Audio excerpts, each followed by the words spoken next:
This is the Wednesday Morning Buzz crew. I am Tara with Hi, my name is Jaslyn. How you doing? and And Thomas, how you guys doing? all right, and we're on the line with Shallow Green.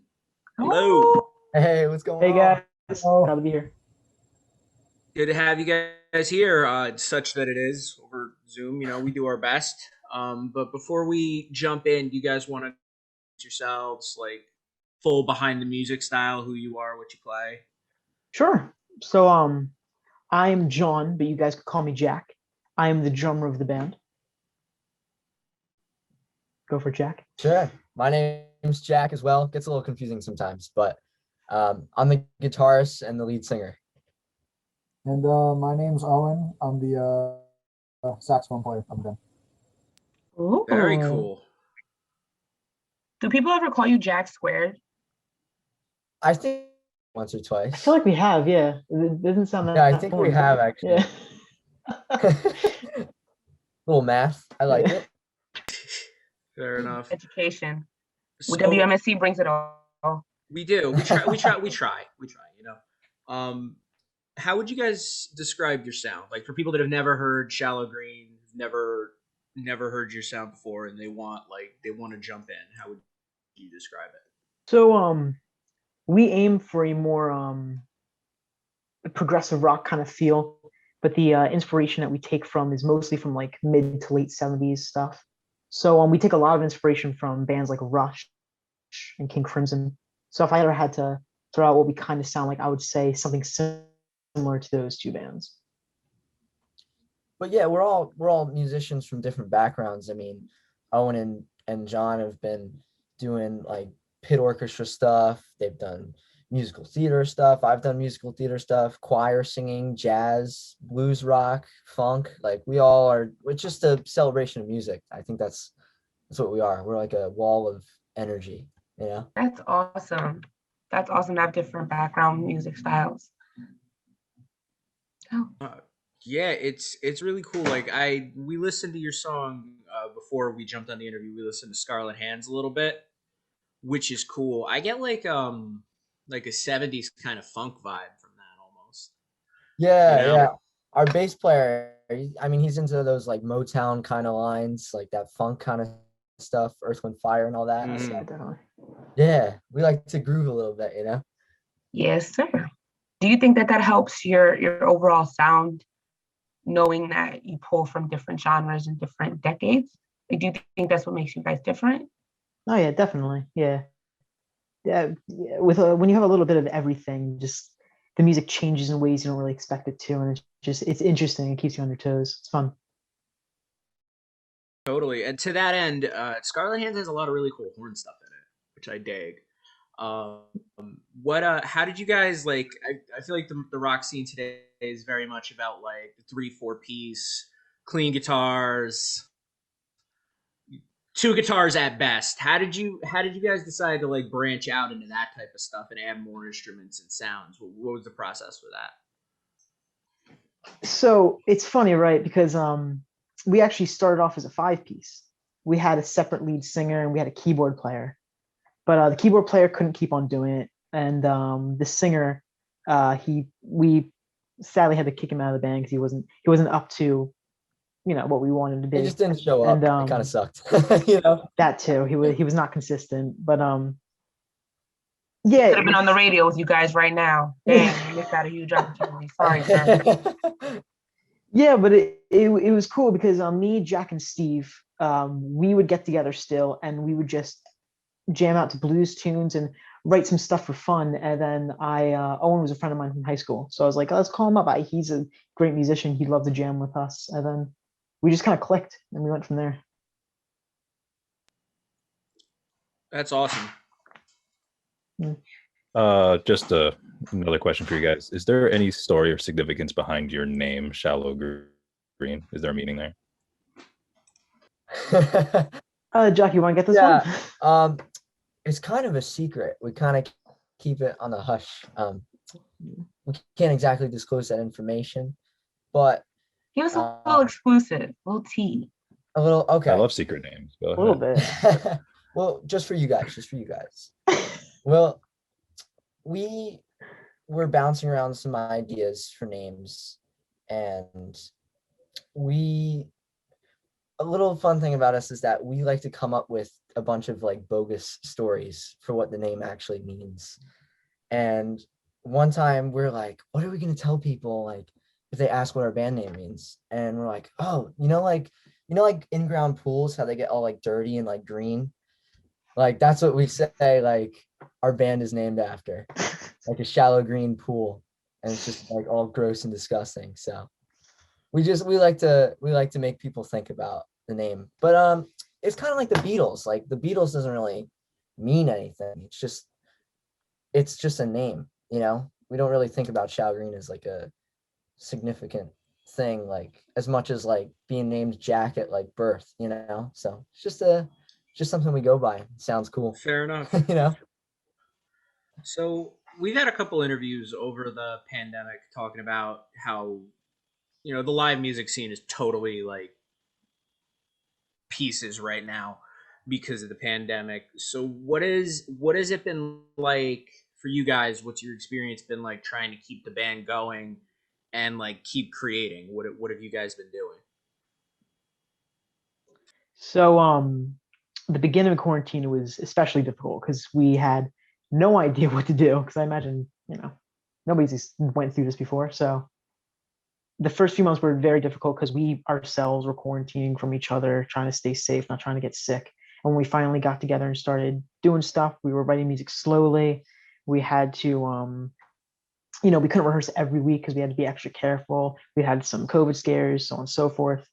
But now we've come up with ideas. We come up with plans to really drive our social media and YouTube and stuff like that. And we're actually recording ourselves playing music constantly. We have studio equipment in my basement so we can get a good sound out of it. And we're going to be putting stuff on YouTube consistently. That was our overall plan. Sweet. That's awesome. And I know during the pandemic, especially for like, like I want to say independent, up and coming, soon to take over the world type of band, it can be difficult because, music thrives on seeing you guys in person, right? So while you guys are, consistently rehearsing, how is your typical music process and how has it changed, besides the every week rehearsal, like how has it changed during the pandemic? Like, how you write music, lyrics, things like that. Yeah, totally. At the beginning, it was a lot more sending ideas back and forth. Usually, like, I'd come up with like a chord progression, and then I'd bring it to these guys, and then they'd be like, "Oh, like that's terrible. Let's make it completely different." That our process was pretty organic, where like everyone had like it was more like it was quicker before the pandemic. With the pandemic things down, now we're sending files back and forth. We're recording our stuff before we let each other hear it. So I feel like it's become a bit more polished, kind of just filtering out some of the weaker ideas. But now that we've been getting together more consistently, and I mean, like, other than the band, like they're the only people like we really see, because this is all we do. So, we've been able to start picking up the pace again as far as coming up with content, giving our fans something to look forward to, and we're working really hard right now. So that's the goal. Perfect segue, because I want to know from you guys what's up next. Like, even though everything's so uncertain right now, what do you guys have that's coming out new? What's your plan for the year? What you got?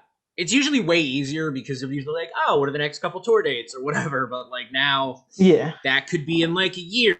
So what's up next for Shallow Green?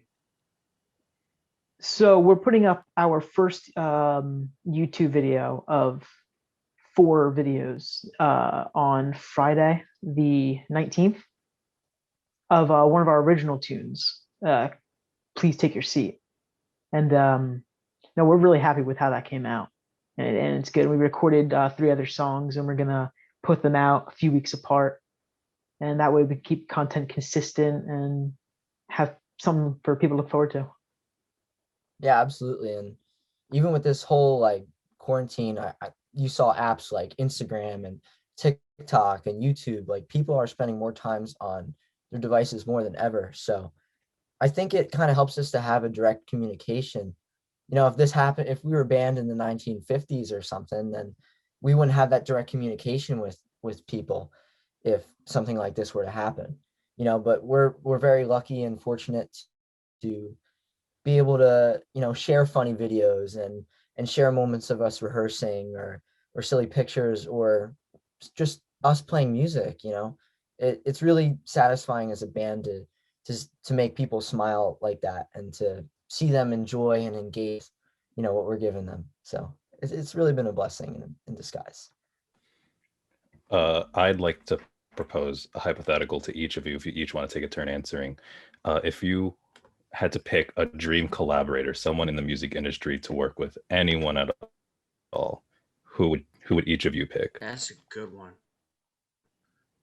So like just anyone, like as crazy famous as they Anyone, may be. as crazy famous as they might be. Yeah. Phil Collins. Ooh, excellent Just straight up. choice. Excellent choice. Yeah, I'd love to sit down with him and pick his brain of how he writes music. Because as a drummer, and he's like a drummer writing music, so how he writes music was very different for his time, and I'd be very interested to pick his brain and all that fun stuff. So yeah. All right, love that. Love Genesis. Did you enjoy it? Oh yeah, I'm the biggest Genesis fan. All right, with that, we'll go on to other Jack, if you want. Ooh. This is hard because, you know, I'm a singer and a guitar player, so it's like I'm kind of torn, you know. I love Led Zeppelin, like huge Led Zeppelin fan. So I would be very fortunate to be able to meet with like somebody like Jimmy Page and be like, how do you come up with those licks on Right. guitar? To hear or like people commonly compare my voice to like Geddy Lee from Rush. And like I would really like to know how he constantly is in that higher register of his voice without like screaming or blowing it out. It amazes me. So it's got to be one of those two guys. They're just my heroes. Great. And Owen, did you have someone?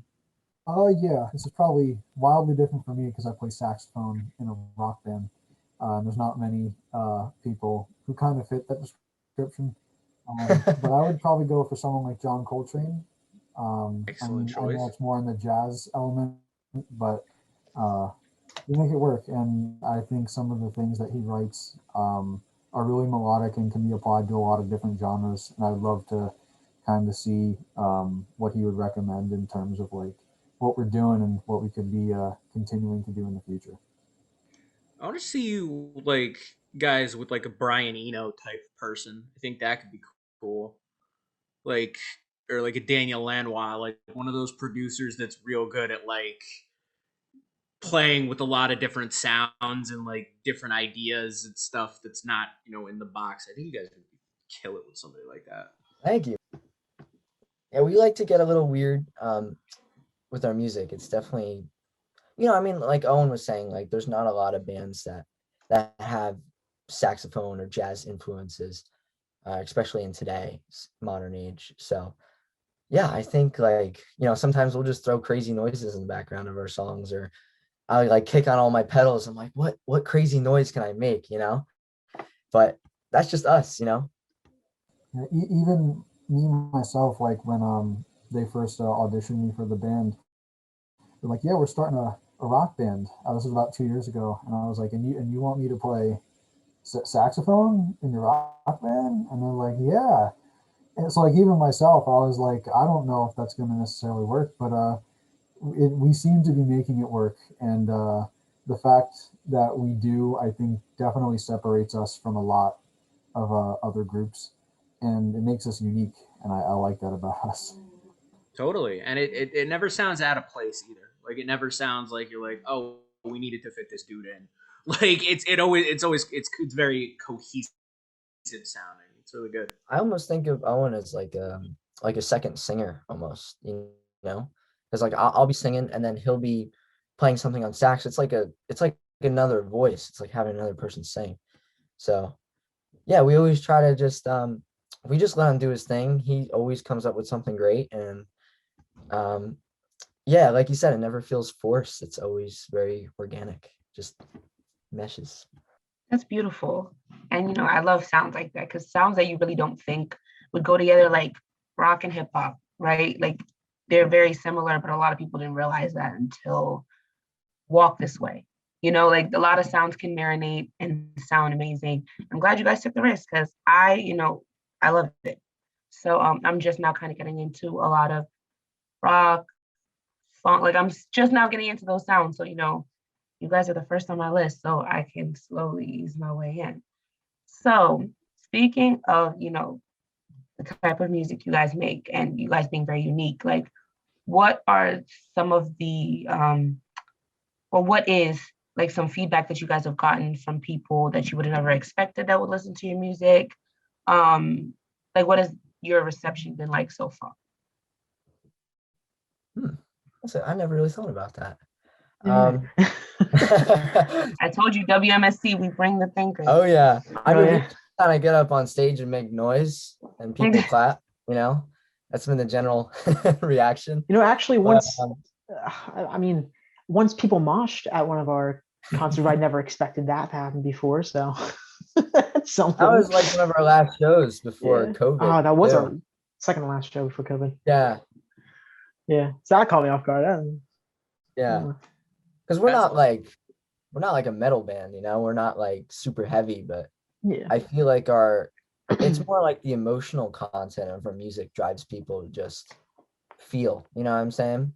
I've had a lot of people come up to me after shows and up to the rest of the guys, and they're just like, oh, that last song you played. And it's like, it's a really like chill and like somber song, except for a couple parts, but they're like, that last song just like really resonated with me. And as an artist, like it's just amazing to hear something like that, and even with Scarlet Hands, like I'm gonna be honest, it's not even one of my favorite songs that we've written, and people have come up to me like a year later and been like, this song changed my life, so it's very nice to hear stuff like that. We've had our fair share of criticism as well, but in general, I feel like I said, with the whole emotional content thing, I think we make people feel stuff with our music. It's not just noise, I mean, maybe it is sometimes, but it's noise with a purpose, right? That's the goal, though. Like, and that's really cool to hear you guys say that, because connecting with people, I feel like not every artist that comes through, gets that. Like, that's what it is before anything else. Before, what this song's supposed to sound like, or any of that. You got to connect with people and get it. So to see you guys getting that it's good. It inspires hope. Absolutely, man. So thank you guys, Shallow Green, for coming through. Cannot wait to see the new stuff you put out on your YouTube and the stuff you're doing on socials. And once we can, live shows. It'll be amazing. For Thomas and Jazz, I'm Tara on 90.3 WMSC Upper Montclair.